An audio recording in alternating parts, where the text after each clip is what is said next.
We are into the second session. I'm going to deal with the applications of biotechnology in the field of agriculture. Okay, here you could see three important lines.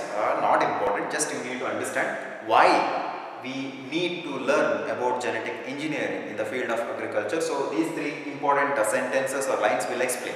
Okay. Next is we are going to study about genetically modified organisms. There are four types: genetically modified microbes, then plants, animals, and fungi. Genetically modified fungi. Okay, we need to understand and learn the definition of GMO, very important for 1 mark.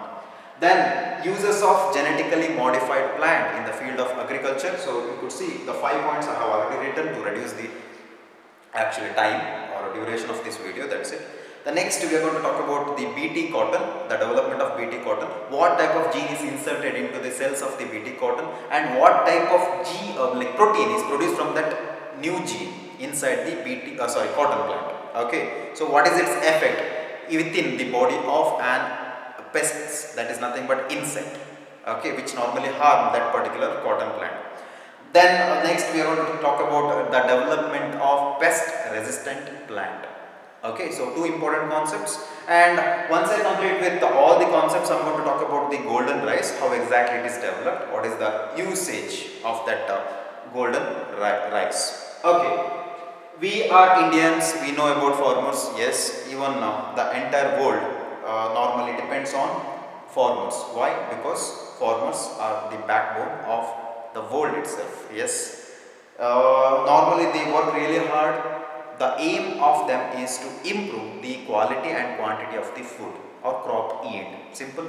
So with the help of genetically modified plants, or maybe like introduction of this genetic engineering or biotechnology, we could enhance the quality and quantity of the food.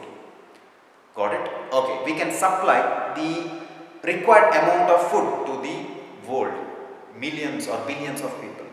You got it? Okay, so these three lines explain why genetically modified plants are required or why genetic engineering required. So, agrochemical based agriculture. Yes, what is this agrochemical based agriculture? We Indians obviously know about it. So, to get a very good quality and quantity of the crop, what we do is we put chemical pesticides to kill the pest. Chemical, it's dangerous actually, because when we spray these chemical pesticides on plant, obviously it absorbs that chemicals. It could be a very poisonous chemical, yes, and after that we eat the product of that plant. So that means the chemical will enter into my body. That is nothing but called as biomagnification. The concentration of the chemical increases in my body, yes. Or maybe we use fertilizers, the chemical fertilizers, again it is dangerous. It will be absorbed by the roots of the plant, and the chemical that is in the fertilizer will be like transporting within the plant body, and obviously we also consume the plant product, the chemical goes into our body. So to avoid that, what if we develop a type of plant which could reduce these chemicals? Got it? So that the food is now safer to eat. So this is one thing, agrochemical based agriculture. To avoid this, we have to develop genetically modified plants. That means we have to develop a type of bio-fertilizer, or maybe like we have to develop or produce certain type of, introduce certain type of genes into the plant body and increase the efficiency of the plant to absorb only that particular specific mineral. Got it? Instead of like absorbing certain other dangerous mineral or chemical. So we can do that. Okay, so this is one thing. Or maybe like we can provide that resistance ability to that plant instead of like spraying the chemical pesticides, by introducing a simple gene of interest into that plant cell, and that particular gene of interest in the plant cell produces certain proteins that could kill the pests, insects. Got it? So naturally developed fertilizers or pesticides using genetically modified plants or using genetic engineering technique. Done? Okay. So organic farming, yes. Even there are farmers who normally like employ this organic farming where they use only like biofertilizers, for example cow dung. yes, or maybe vermicomposting, yes, or instead of using chemical pesticides they use biopesticides. They can actually allow certain type of insects which will not harm the plant, but it's going to harm a specific type of pest. It's going to kill that pest. Okay, so that is there, but we can improve. So we can introduce a specific type of gene into that particular pesticide, that is that particular insect. Instead of killing that, like killing that particular type of pest, even it can kill other pest also. That's it. So that using one particular insecticide, we can kill more number of insects, or maybe different types of insects, because if you take one particular insect, its prey will be another insect. Got it? So it will kill only another type of insect, but by introducing a specific gene, it could also kill other type of insects, or maybe like it could create some side effects in other type of insects. So bioinsecticide, that's it. Okay, so that is organic farming. So we can incorporate genetic engineering technology into this organic farming. Again, we could increase the crop yield. You got it? Genetically engineered crop based agriculture.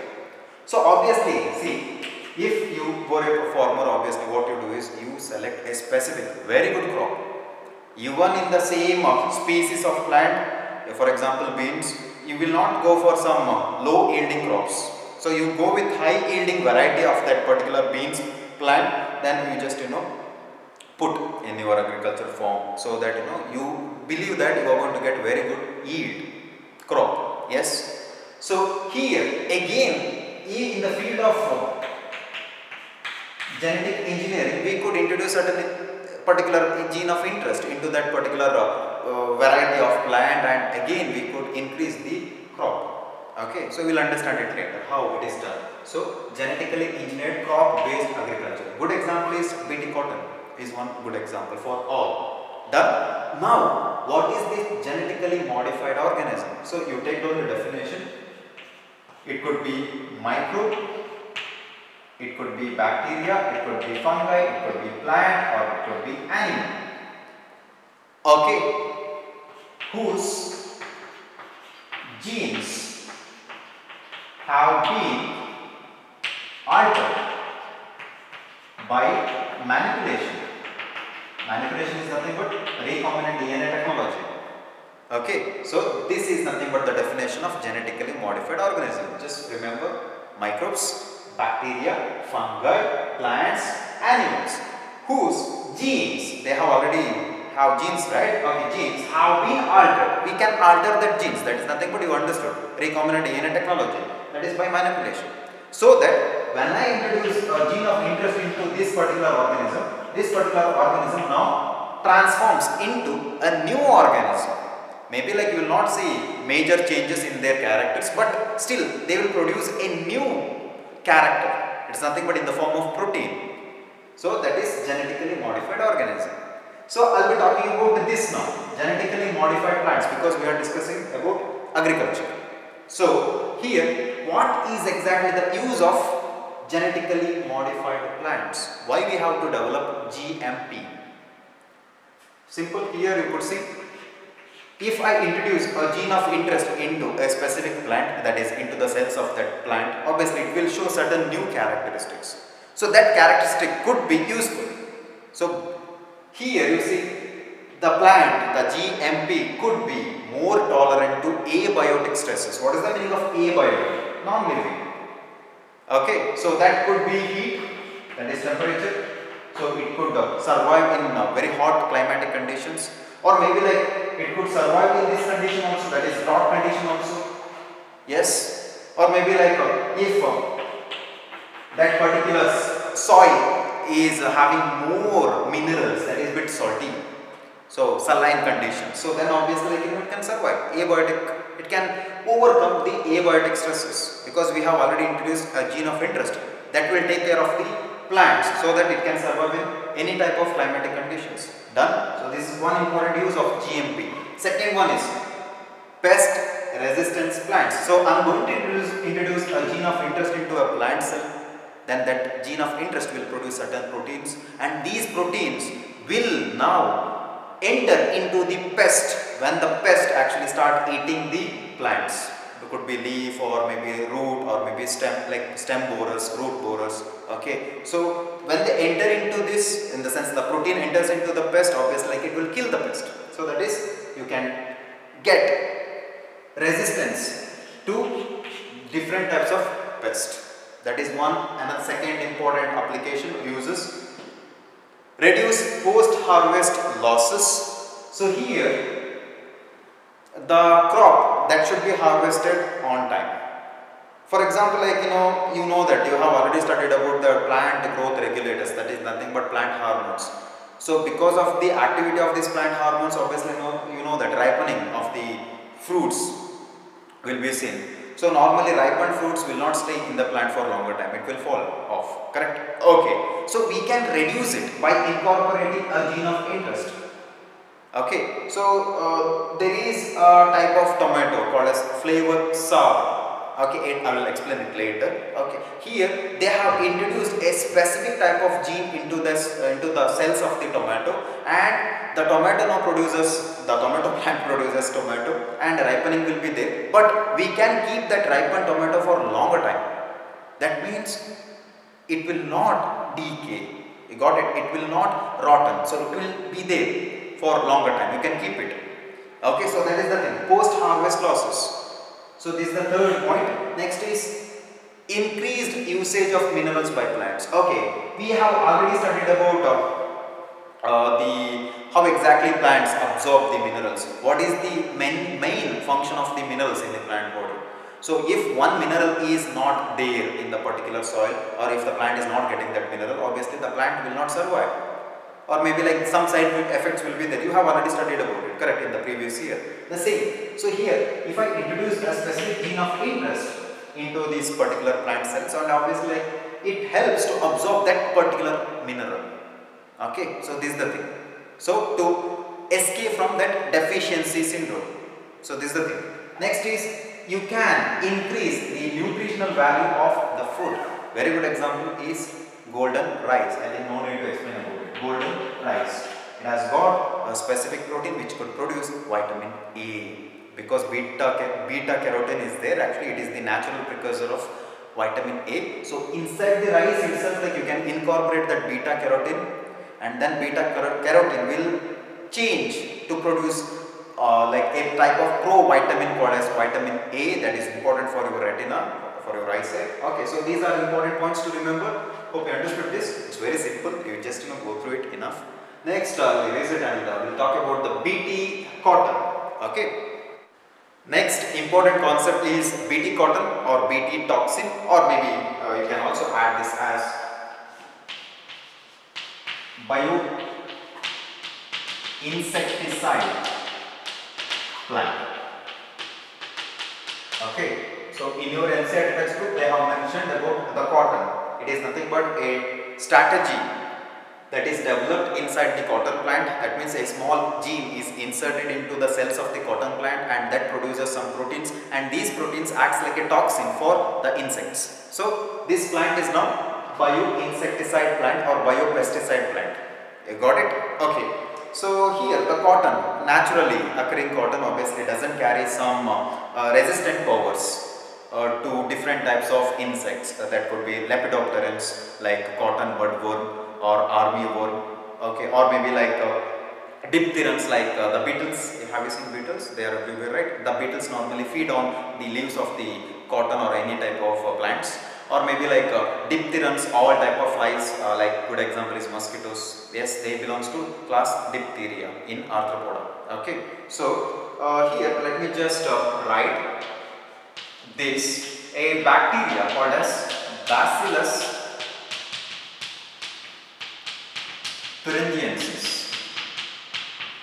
Bacillus thuringiensis, or in short we say BT. Biotechnology? No, Bacillus thuringiensis. A specific gene of Bacillus thuringiensis is inserted into the cells of the cotton plant. Hence the cotton is now called as Bt cotton, because it is carrying a gene of Bt, Bacillus thuringiensis. Okay, it sounds like a biotechnology cotton. No, it is Bacillus thuringiensis cotton. That is, a gene is inserted. into the cotton plant or cells of the cotton. Done? Okay. So Bacillus thuringiensis, let me just draw the one strain of Bt. Strain of Bt. So let us just write first strain of Bt. Here I write the second type of strain. See, in Bacillus thuringiensis you see different types of strains. You know the meaning of strains, it's nothing but the varieties. Okay, because they carry different types of genes. Based on that we can classify them into different strains or types. Okay, third one is third type of strain. There are plenty, but let me just stick to three different types of strains for the explanation. Here let me just draw its main DNA. I am not drawing the plasmid to avoid confusion, but remember it has got plasmid. Okay, so this is, we use the blue color, this is the gene of strain 2 and this is the gene of strain 3. Okay, you will not see major changes in the sequences in the genes, that is nothing but the DNA of all different types of strains. It is remains the same, but at least one or two sequences will be different, that's it. Okay, so here if you take the long stretch of the DNA of strain 1, somewhere else here, maybe like in their DNA, they have a gene and the name of the gene is Cry1AC. Simple. Cry1AC is the name of the gene present in a type of strain. It is not restricted to first strain. Just example, okay, it could be present in strain number 2 or strain number 3. Okay, maybe like for example, let us take strain number 2 here.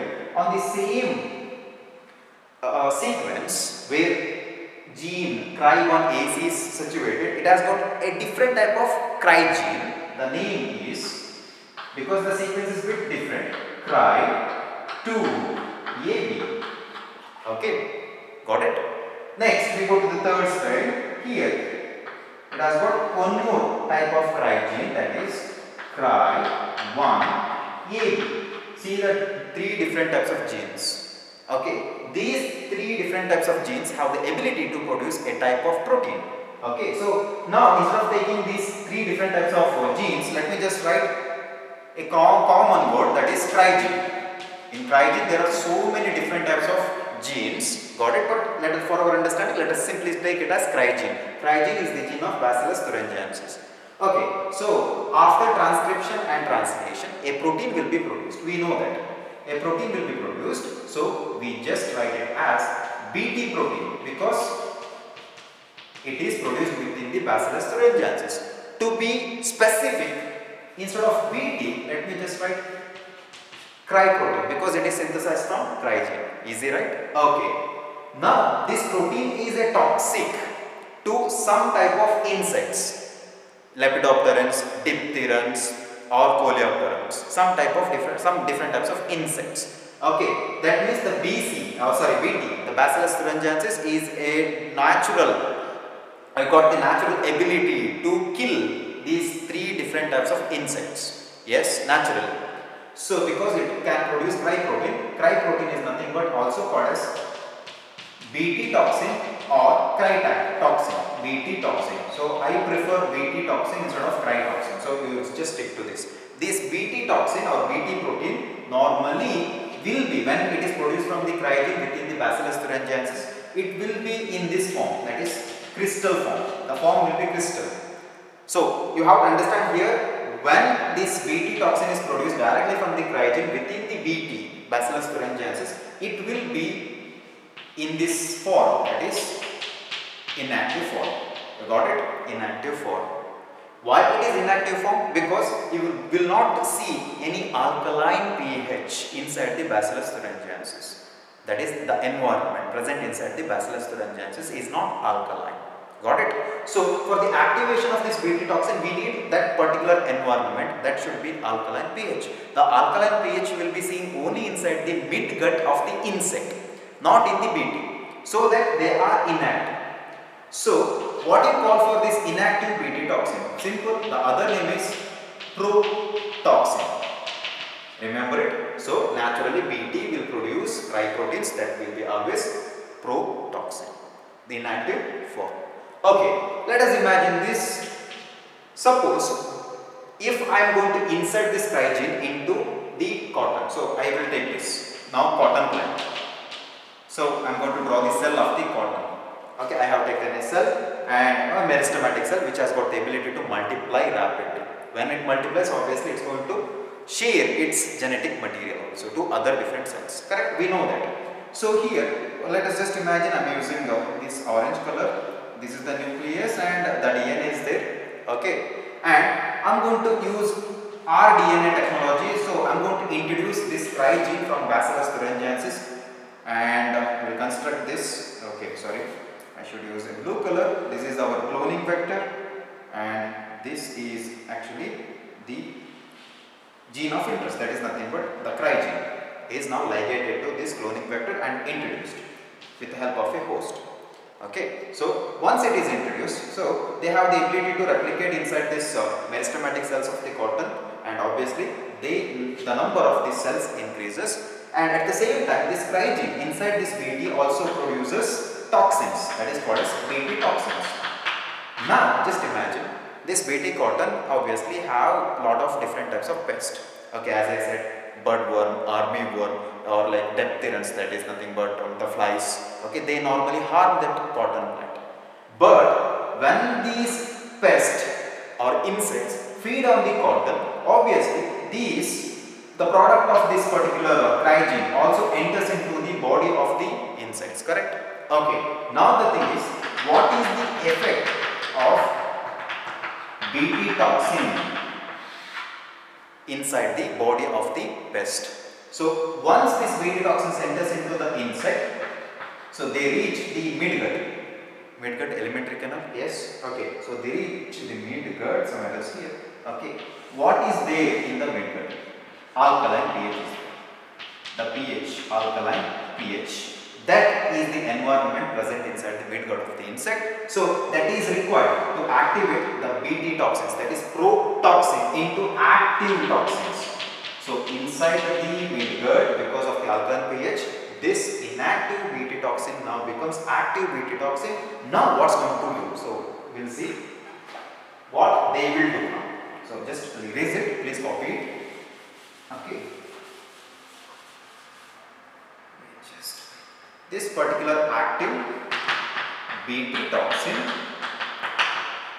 that is inside this box is nothing but the midgut, that is elementary canal of the pest.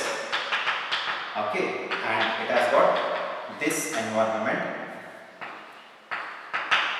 alkaline pH.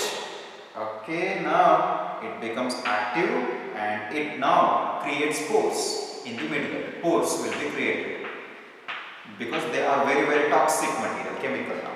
Okay, when pores are created, obviously like the entire epithelial cells, because we know that epithelial cells are the lining of the elementary canal, correct? Yes. So these epithelial cells, I write EC, epithelial cells, you know this spelling, I hope. Okay, so this swelling of the epithelial cells will be seen and then they burst. So when they burst, you see the pores will be created. That's it. When the pores are created in the midgut, obviously the insect cannot survive. Done. So this is actually the strategy. Got it? Hope you understood about the Bacillus thuringiensis in the production of a specific protein, that is called as Bt protein or cry protein. Done? Okay. Now it's the effect and everything is clearly mentioned in the class notes. Please go through it once. I have not followed the order, but hope you understood the concept. That's the basic principle behind it. We just write cry 1 AC and cry 2 AB. These are the two different types of cry genes. Okay, they provide protection against some insects, particularly cotton bollworm. Very important. So this particular insect cannot survive against the toxin produced from cry1 AC and cry2 AB. Okay, that means these genes are insect specific. They are going to kill a specific insect. It is not effective against all type of insects. So based on that, we have to introduce a specific type of gene from Bt into the cotton cells. Got it? Okay. So this is one thing to remember. Two genes, they are very much effective against cotton bollworms. The next one is Cry1AB. Cry1AB gives protection against corn borers. Okay, so note this one. Very important, could be asked. Name the gene which provide protection against corn borer. Don't get confused with the three different types of genes. Very simple, how to remember. Cry1AC, just remember Cry1AC. Then 2AB. Got it? So 1, 2. But AC, AB. Got it? Okay. So then the next one is Cry1AB. So here we have already learned Cry2AB. So the left one is Cry1AB. Got it like that? It's easy actually.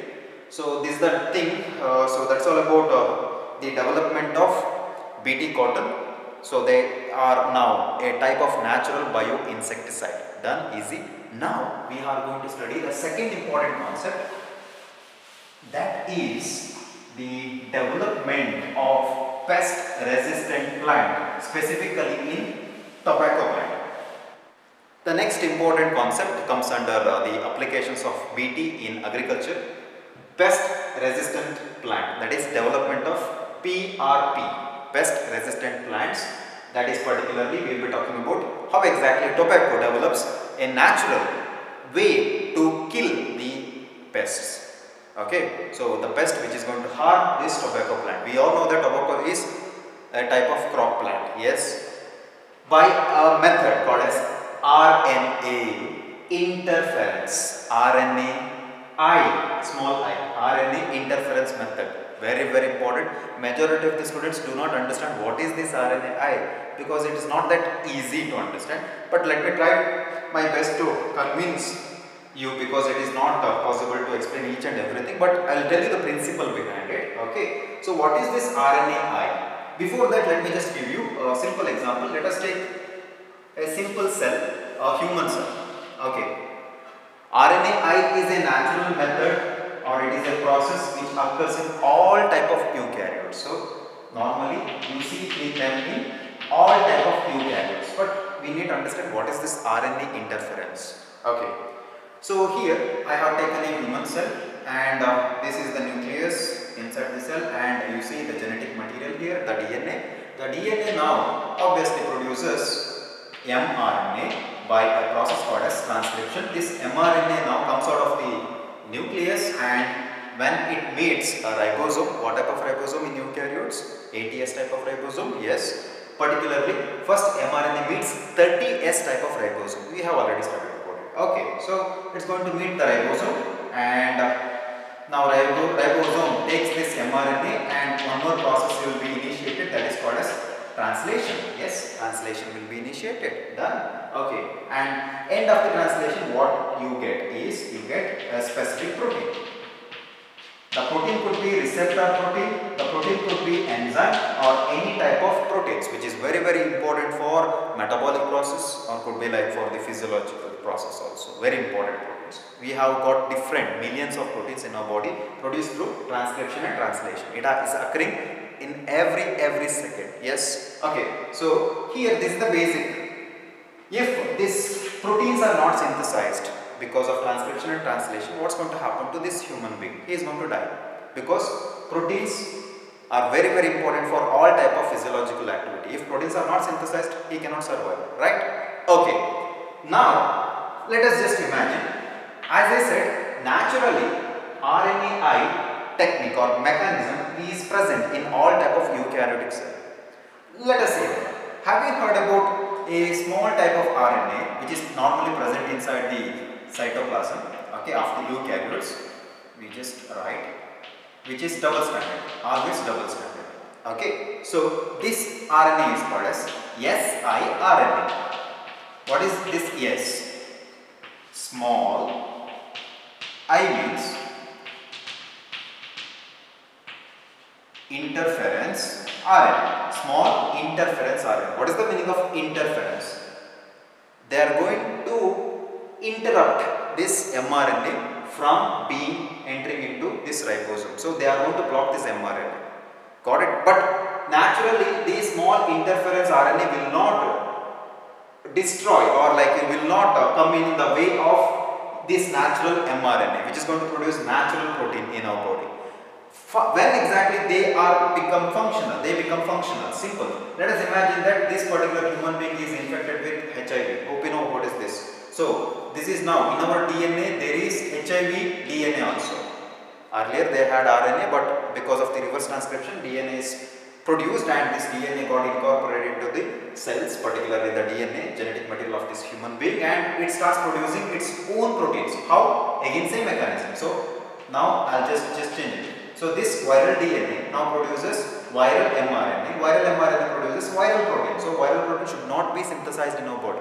There is a natural mechanism to block it. The small interference RNA which is present in the cytoplasm, when the viral mRNA now comes into the cytoplasm, at that moment they just bind with a specific protein. So there is a protein, a type of protein which is called as guide protein. I think no need to write all this stuff. Simply for your understanding I'm telling. There is a protein in the cytoplasm called as guide protein. So this small interference RNA, now this one I will write it, which is a double stranded dsRNA. Double stranded RNA. Normally RNA is single stranded, but in this case it is double stranded RNA. Who produces this double stranded RNA? It could be produced from our own genes, that is human genes itself. Got it? Somewhere else. Okay. So how exactly it is produced? Let me tell you that also. So this is actually one gene for the synthesis of one strand of the RNA, that is siRNA. There is one more gene somewhere else that also produces one more strand of the RNA. This is called as sense strand. I think, can you see? Sense strand RNA, which is produced from a specific gene in our DNA, and one more gene in our DNA that produces another strand of the RNA called as antisense RNA. These two RNAs are single stranded. In the cytoplasm, they actually combine because both sense and antisense RNAs are complementary to each other. They bind when they meet. Got it? Even though their source of production is entirely different from entire different sites of the DNA, but still when they meet, they become double stranded DNA. RNA. So double stranded RNA, that is dsRNA. One strand is sense RNA, other one is antisense RNA. Done, because both are complementary. Okay, so this will be floating in the cytoplasm now. When the viral mRNA is coming out of this nucleus and it is about to meet our ribosome, at that moment here, this particular dsRNA first binds to the guide protein. Guide protein that is also present in the cytoplasm. So once they bind to the guide protein, now this entire complex is called as RISC. What is this RISC? Okay, here let me write RNA induced silencing complex. So a protein complex will be produced, that is dsRNA plus guide protein, called as now RISC, RNA induced silencing complex. Okay, so this RISC will be somewhere else here in the cytoplasm. Now they just meet this viral mRNA. So I'll draw here. This is, we just use RISC factor, RISC, and somewhere else here. So this is the mRNA of the virus. So this mRNA now comes into contact with this, and this RISC now breaks the mRNA. Got it? So they break the mRNA into tiny fragments. So if the mRNA is broken like this into tiny fragments, obviously they are now non-functional. So this is a natural defense mechanism, okay, occurring inside all eukaryotic cell. You may ask me a question that we have already got natural defense mechanism in our cell, but still the persons are suffering from AIDS, HIV. How? See, the viral DNA normally very hyperactive, and they are going to produce millions of mRNA. Out of millions, hardly we can kill 10,000 mRNAs of the virus. What about remaining mRNAs? They escape and produce the protein. Done? Got it? So this natural way of silencing the mRNA of the virus normally not that effective, even though they are effective, but for small number of viral mRNA, not for large number of viral mRNA. Got it? So this is the mechanism. Okay. So this is the principle behind RNA interference. What is RNA interference? The dsRNA now binds to the guide protein, that is of our protein, and silences the mRNA. okay, which is actually produced from a different organism, that is virus in this case. Okay, so it's going to silence the viral mRNA. What is the meaning of silencing? It breaks the mRNA. Got it? So that it becomes non-functional. That is silencing. So entire mechanism is called as RNA interference. So here, using the same principle, what if I am introduce two different types of genes into the tobacco plant, that is tobacco cells, and these two different genes now produces sense strand RNA and other gene produces antisense RNA, okay, and they will meet in the cytoplasm and become dsRNA. dsRNA will bind to the guide protein of the tobacco, and now let us see when this particular let us say type of nematode, okay, I did not write, let me erase it. The natural pest of this tobacco plant is a type of nematode called as, hope you know what is the meaning of nematode. Nemathelminthus or Ascalminthus, roundworms.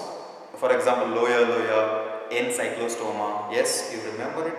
Okay, so Meloidy gyne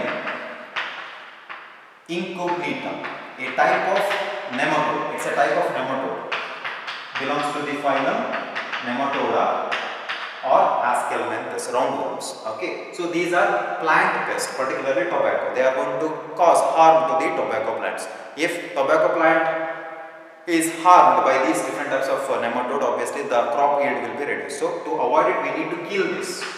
Okay, so to kill this, what I have to do is I have to use or introduce a specific type of gene which could produce sense strand RNA and antisense strand RNA in the tobacco plant. Yes, so that I can get RNA interference method or mechanism inside the body of Meloidy gyne incognita when the Meloidy gyne incognita feeds on the leaf of tobacco. So that whatever the protein or like mRNA which is synthesized naturally by this MI will be silenced by RNA interference. Done. So this is the basic principle behind it. Okay, we see that. So I am using a specific type of cloning vector that is from a type of bacteria called as Agrobacterium. Hope you remember Agrobacterium tumefacium.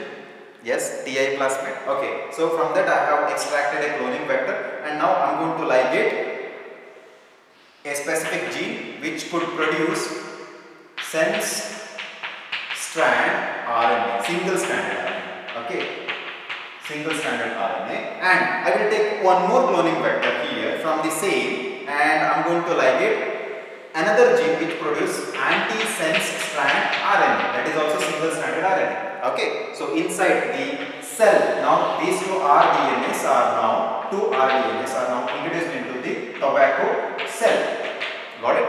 I think no need to write each and everything. So you know the mechanism behind it. Now inside this, they actually produces double-stranded RNA inside the cytoplasm of the tobacco cell. You know the mechanism behind how and all this stuff. Then they will mix with or like combine with or bind to this guide protein and form risk factor. Okay, so they are ready now. Now let us say take that consider like take this as example. Now the nematode, Meloidy gyne incognita, now feeds on the leaf of this tobacco. What's going to happen? They will consume the cells also, right? Because leaf also contains cells which contains this RNAi. That is nothing but double-stranded RNA. So that now goes into the body of this now, which will now silence the mRNA production of this MI. Got it? So they will kill this mRNA when mRNA is not active, so it's not going to produce the protein. So when proteins are not synthesized inside the MI, what's going to happen this MI? They die. Correct? Because proteins are required for the survival of this Meloidy gyne incognita. So I am using this technology. So this is another method produced of biopesticide, sorry, not insecticide, biopesticide plant. I am developing one more biopesticide plant, that is using RNA interference. It is also called as RNA silencing. Hope you understood this concept. Okay, so chalo then. If you have any doubts, you can contact me.